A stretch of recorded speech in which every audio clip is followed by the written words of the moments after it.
حياتك قندش كفتو يزو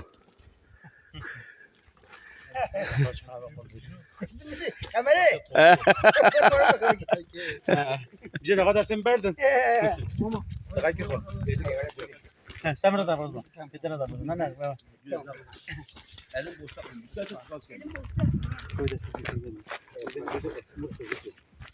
انا ماذا خبر دي نقابه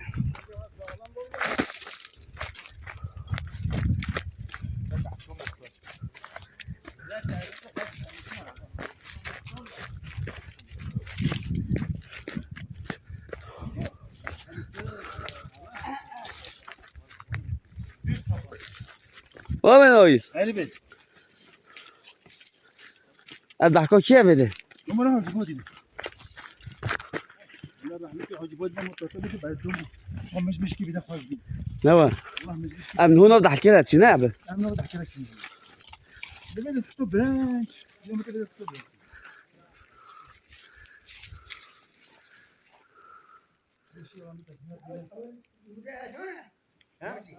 لا شغال غير يولد هذا تحت شمال عبد الحلقة يبي ماما اكو شمال انا ما سبي كنت كده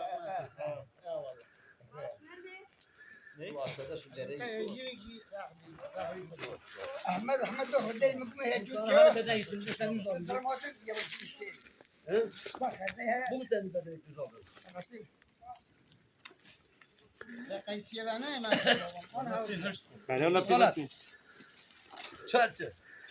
والله هو واسطانا سانكي والله ام باش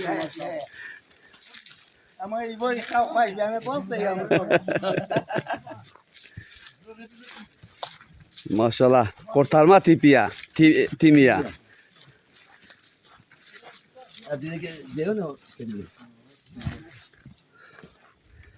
ابدا حلقة من الراتشي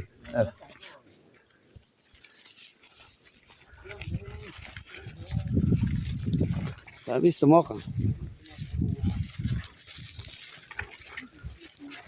براق لقيت تيشي ستيليزات تاتشن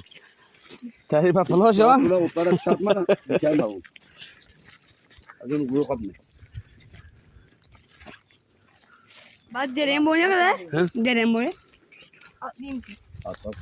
هذه ها كم هذه بيشمان بيا براق